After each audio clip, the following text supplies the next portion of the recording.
તો ચાલો આપણે આજે શીખીશું મહારાષ્ટ્રીયન સ્ટાઇલ ઠેચો છાયાતાઈ પાસેથી.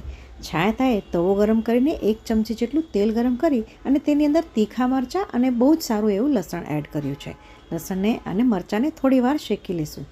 શેકી લીધા બાદ તેની અંદર આપણે થોડું મીઠું નાખીશું. ત્યારબાદ તેની અંદર કોથમરી એડ કરીશું. કોથમરીને દાંડલીઓ સાથે સારી રીતે ધોઈ અને પછી એડ કરવાની છે. તેને 1 મિનિટ સુધી આપણે શેકી અને તેને એક અલગ વાસણમાં કાઢી લઈશું.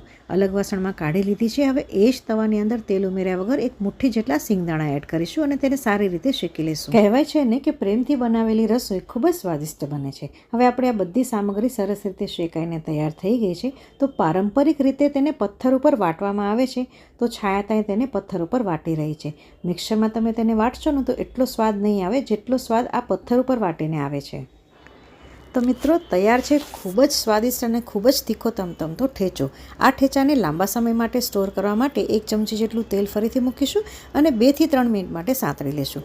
તો મિત્રો તૈયાર છે ઝણઝણીત એટલે કે તીખો તમતમતો મહારાષ્ટ્રીયન સ્ટાઇલ મરચાંનો ઠેચો. રેસીપી ગમી હોય તો લાઇક, શેર અને ફોલો કરજો. જય શ્રી કૃષ્ણ.